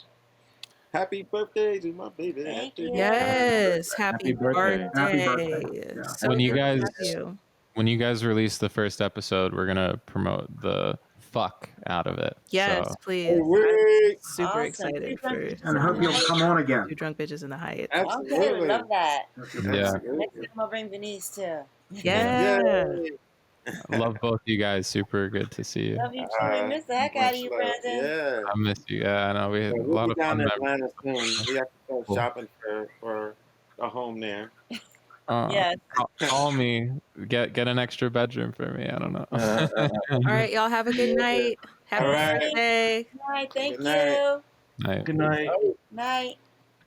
We've Cool. got our old pal Benin. And Mythos, which I believe Is Elsa. Elsa. Yes, it is. Hello. Um, Ring a Let me just ring. mute them on the. Cool. They're both on clean feed. Yeah. Yep. Cool. So it's been a roller coaster of topics today. But I got a special surprise for you guys. I hope you love it as opposed to hate it. We'll but- see. Hey, Bennett. So next episode, we're going to do our first Dungeons and Dragons campaign as a family. So, Oh, Liddy. yeah, Grandpa does not even comprehend what that means, I'm sure. I don't either, so it'll be I so don't fun. have It's any going to idea be what you're great. talking about. Yeah. I can't wait. But we talked about it before, and I thought it would be like just a fun thing. So Yay! yeah. Beautiful. How are you two doing? You know, stuff, things. That's good. Yeah. I like that. We love that. That's the way to be. Exactly. We Yeah. stand that. You guys excuse me for a second. I'm gonna use the restroom. I'm so sorry. No problem. How rude. Podcaster. Like, How you been, Ben? Things and Oh. stuff, or stuff and things? Yeah, that sounds about accurate. Yeah. Do you play D&D at all? I did once at a comic book convention. I've been wanting to play it, but I don't have nobody I know has ever played it, and I'm a redneck when it comes to stuff online, so it'll take me about 6 months to try to figure it out without destroying my computer. right? Well, you're invited if you'd like to be a part of our campaign. No pressure. As long as I get a turn to be dungeon master. Maybe next go. I don't know. I'm very good with the voices. Because I've never been DM before, but apparently that's me. Oh, ladies first then. I am so excited. Shapiro! Shapiro, Hey, there we come go. back. No, Shapiro, come back. For our audio listeners, that's Phines' dog, and he's old and adorable and super sweet. Shapiro. Yeah. Did Grandpa disappear or something? No. Grandpa. Finest. Yes. Okay, because I couldn't quite see him on the screen, so. What happened? I saw See me Shapiro. now? No, I can hear you, but I can't see you. Shapiro left. Well, we see you, Grandpa. It's something on Bennon's end. But Yeah, I'm also surrounded in my ceiling light, so that's why you can see me illuminated. You went to Brandon's school of technical. Hey, shit on me so much for my shirt and my lighting that I got a button up and made myself look beautiful just for you guys. Hey, you knew what you got into when you started this. I had no idea. I don't think any of us can really say anything at this point. Yeah. So can we get Grandpa to understand what we're doing by 8:30? Is it a possibility? You're talking about the Dungeon and Dragons or something? Or what is something. Or something. Yeah. Elsa, if you want to take it away. Obviously, and I've heard of it, but Yeah, so remember earlier we talked when about this a few times before. No, just remember earlier at the beginning of the episode when I was describing Skyrim to you, at all, Grandpa. It's okay if you don't. I don't have a great memory. It's not. It's fine. It's no big deal. But it's just a role playing game, and you become a character and you live through that character. I do remember now. You jogged my memory. In a world that will be created by one of us, hopefully, or maybe someone else. But we would just pick characters and live in that world and try to achieve and try to complete tasks. So to figuratively lay the weapons out in front of us, Elsa has some pre-generated characters that we can pick from. Yeah. Okay. It won't let me screen share, but here is the link for everyone. And basically there are starter set character sheets. Here, let me allow you to screen share. 1 sec. Okay. Oh, okay. Yeah, there's no way Grandpa will pull this up. Go ahead and say it. Who can share? All participants. Okay, you're good to share now. Okay, let's see if we Is that why I saw something on my screen that said something about mythos? Or was that? Yeah. Uh-oh. Yeah. That's Elsa's. Okay. Oh, okay. So, Grandpa, can you see this? Okay. See what? Yeah, I see you have different like comic book figures. Yes. I'm gonna have so much fun. This is the D&D Wizards Pre-generated warriors. of the Coast. Yeah. So we're going to be playing D&D 5th edition, and I'm using the starter kit. So they have set starter characters already made. So it has what your class is. So this person is a fighter. They have a noble background, and their race is human. They are lawful neutral. So it has everything filled in for you except for what the character's name is and what your name is. So as you go, you would put down your experience points.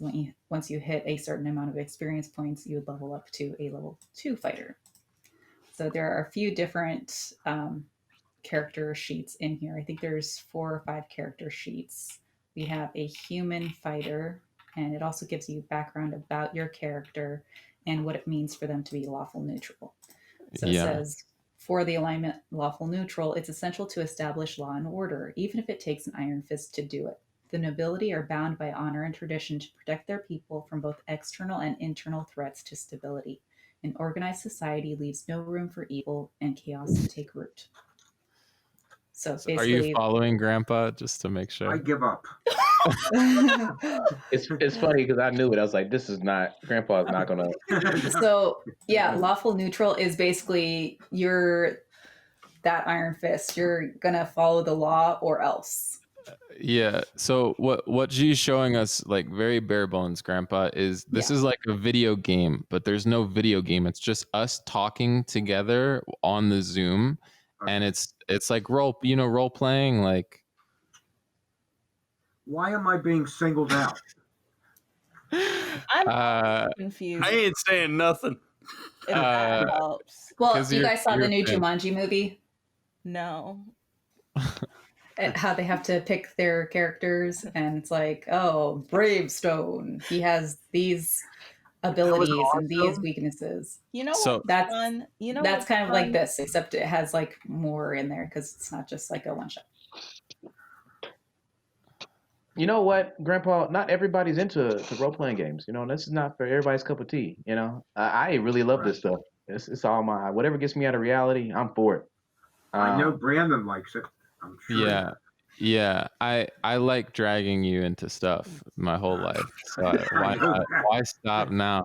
So basically, we're just gonna be like next week, just like on the air talking, but instead of like the 6 of us, we're going to pretend to be like act out these characters. And Elsa is going to be like, hey, you 5 people, Phines or Grandpa, but you're going to not have your name be Grandpa. You're going to be whatever character you pick, right? And you're just going to role play as that character. You're going to say like, I am Stud Muffin. Yeah. Grandpa. Yeah. Next week, you're going to be Stud Muffin.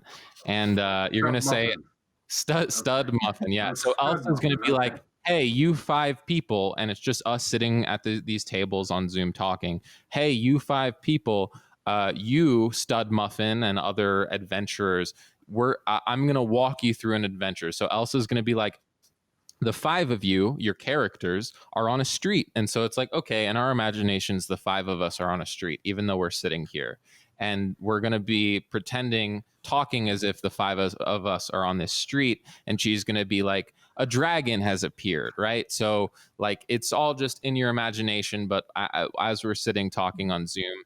And so it's like this adventure role-playing game, but we pick the characters that we are beforehand. Like that's very bare bones, but really we're just sitting at a table talking and like playing pretend with each other. That's what Dungeons and Dragons is. The first time I saw this like 2 years ago, I was very confused of like, yeah, but like what is it? We're just sitting talking. Elsa's like talking us through scenarios, like the 5 of you are on a street, and then from there I'll be like, hey, Stud Muffin, like look at the sword you have, what a big sword you have, and then you'll pretend that you're Stud Muffin on the street carrying a sword, and you respond to this imaginary role playing, like the words that we're saying as these characters on this street or wherever Elsa says that the 5 of us are. Like, so it's all just role playing as these 5 people, but it's usually like a sort of magical or medieval world. So let's give you an example. Like, hey, Stud Muffin, Grandpa. Yeah. I'm gonna. Yeah, he's already Stud Muffin. It's too late. Yeah. I'm gonna laugh every time I hear it. Hey, Stud Muffin. Do you see that plant on the ground next to the street? That's a magical flower. Can you pick it up and give it to me, Stud Muffin? Sure. Okay. Oh, thank you so much for handing me that magical flower. Now I'm gonna rub it on my face, and now I can float. A stud muffin. Do you see me floating?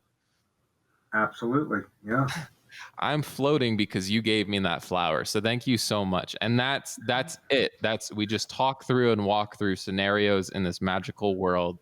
And for me, on a meta level, like a higher level, I get to watch you play this game, which is just a fucking dream. So You look like a Mississippi boat gambler, Brandon. If you're gonna make Grandpa have such a hard time with this, I'm so sorry, Mythos, but I'm gonna put the responsibility on Brandon to be the dungeon master then, to make this world for us. If you're gonna give him such a hard time, because it seems like this is gonna be a tough ride for him, then you better make it good for him. I'm trying to make it as easy as possible, but so far it's going great. No problem. Okay. But yeah, I can do something with Elsa. So is there a theme, or are the characters in opposition to one another, or are they So working together with one all of another? your characters together would be a team in this campaign. Okay. What's that place that you always talk about, Grandpa? When we're not in hell, but we're not in heaven. What's it called? You're talking about the illusion of reality? We should be there.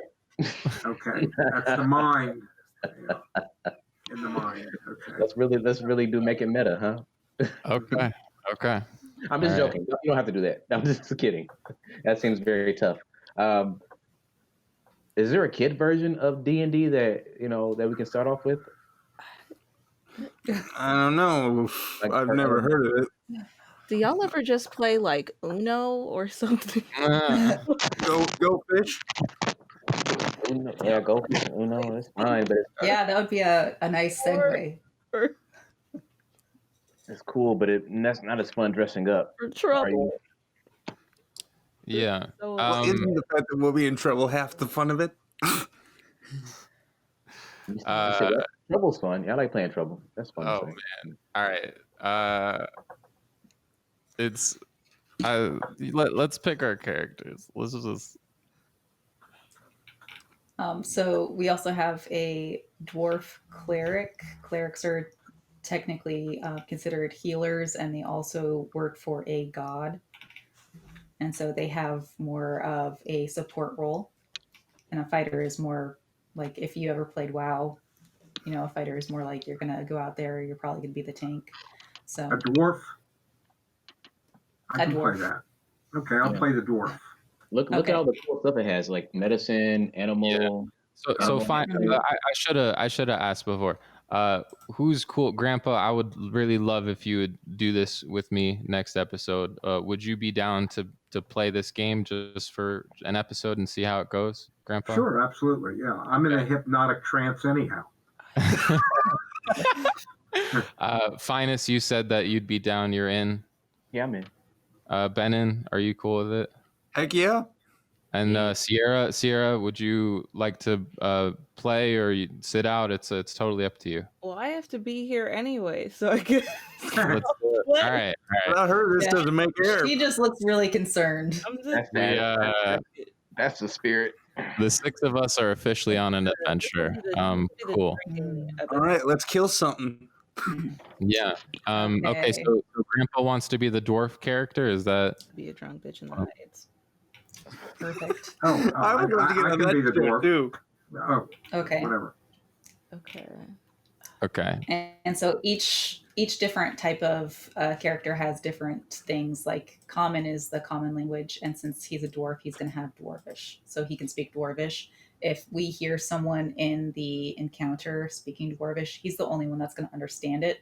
So unless he relays it to the group, everyone else is just going to be in the dark. So Grandpa Stud Muffin, you speak dwarvish. What a good name. Wait a second, I'm confused now. Am I Stud Muffin or am I dwarfish? You're a Stud Muffin, but what your race is a dwarfish. So that's all. You're a dwarf, not a human anymore. Sorry. Okay. Yeah. You know a second language that only the dwarves know called dwarvish. Okay, dwarvish. Okay. That's such a good name for a dwarf. I know. Stud Muffin? It really is. Yeah. Stud. If he's a dwarf, I would have called it Large Hammer. No, but like he's like a stud muffin's a small, like buff thing. Dwarfs are small and buff. All the I would agree. I mean, Peter Dinklage is nowhere near buff. In the brain. Okay, so there, how many preset characters are there on the sheet? I think there's 5 preset characters here. Perfect. So we have the fighter human, we have the dwarven cleric, which is Grandpa. Mm-hmm. Okay. We also have, this is the rogue, who is a halfling. Ooh. If nobody wants that, a rogue criminal seems cool for me. That sounds okay. Yep. So they have bonuses to sneak attacks and stealing and all different kinds of things. Okay. You can wear your tank top tomorrow. That's true. It'll fit right in. Yeah. Absolutely. And my lighting will be shit. We'll have to see. So for these, do they come with names or we pick the names? You pick a name. You like all right. Excellent. Look at that. You have some good stuff. +5 deception. Damn. Investigation is pretty high. You could probably be. Wow. Yeah, because he's a rogue, he gets those bonuses. What do you think my name is, Phines? You came up with stud muffin, so I think Sugarfoot. Sugar what? Foot. Sugarfoot. Okay. I just made up something on the top of my head. I'm Sugarfoot. All right. Don't have to name everybody. Wow. Perfect. All right. All right. Cool. All right. So the next one is an elf, and it's a wizard. So a wizard is another type of spellcaster, except they aren't typically associated with a religion. So they're more of the attacking support rather than the healing support. Chaotic good. I do like wizarding. I do like high elf. I'm a fan. What do you think, Benin? You want this one? Let's see all the other characters first, because I want to see if there's a villain option somewhere. This one's kind of he's kind of a villain. He's a chaotic good. No, he's not that villainous. Okay, well, I'll be there's the wizard. only one left. Okay. I'll be the high elf. We'll see. That was my first Skyrim character. It was a high elf. Exciting. And we also have a human fighter who is a folk hero instead of a noble. And they have a lawful good alignment instead of lawful neutral. So basically the last two are human fighters. What's so good about this one? Let's see. Archery is pretty good. He's got game bonus plus attack. He's got a longbow and a great sword. That's pretty cool. +0 for religion. Oh man. Yep. He has good perception, +3 to perception. So if you think you see something weird, you can be like, I'm gonna roll for perception. And I'd be like, hey, you just spotted an orc. Do you want to hide or do you want to sneak attack? Oh, that's pretty cool. All right. Yeah. Rustic hospitality. Since you come from ranks of common folk, you fit in among them with ease. Oh, cool. This is a nice one. Yeah. Yep. And this person, even though they are human, does have the language Elfish. So they can communicate with the elf in the group. Wait. So if you don't speak common, you just won't be able to talk to anybody in the party? Just whoever you can speak to. Yeah, so oh no. I think most of them should have common because it's the common language in the realm. But I have played characters before that didn't have language, and I had to take levels in language in order to do communication. So, yes. But having that language means that not only can you speak it, you can also write it. Okay. Ooh. Cool. So can you recap the 3 characters left? So there's 2 characters left because you, Grandpa, and Linus took one. So we have the human noble fighter who is all the way back up at the beginning is this one, lawful neutral alignment. And he has a great axe and a javelin, and those have a +5 attack bonus each. And he also has +3 to perception, but a +4 to persuasion, which means that you're really good at getting people to believe you or do what you want. So what And is his armor class Sierra? is also a lot higher, which means it's harder to hit you. Oh, that's nice. Okay. Sierra and Benin. So are we short one then? Are we short a character? No, there's exactly 5. There's 6 of us, isn't there? 5 of us. Elsa's. I'm 6, so I don't play because I'm the DM, because I play all the non-player characters. Okay. I mean, I don't know what Sierra wants, but if you want, I'll do the human noble. Sure. I don't think Sierra's gonna lose. I mean, over it.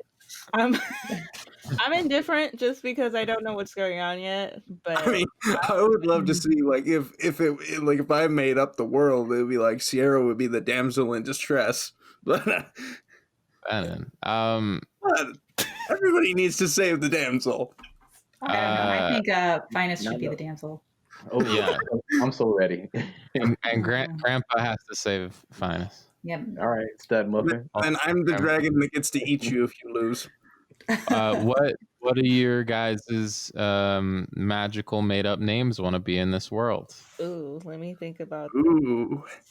I'm gonna use my name that I tried to make when I was trying to sign up for Lord of the Rings online, which failed miserably. I am Bendorath. Ooh, that's a nice name. Okay, so we got Bendorath. We got Grandpa, aka Stud Muffin. I am apparently Sugarfoot. No. Sugar. I asked, so now it's my fate. Sugarfoot. We got. I would have called you like the Red Fox or something. I would have hated that. And Phines and Sierra, I guess, are the last two. What's my race? What is my person again? Human. You're a human fighter. What's my alignment? You're lawful good. Oh man. I'm gonna be. Can we change little stuff or no? It's solidified. Yeah, you can change what you want, and just update the character sheet with what it actually is, as long as it makes sense.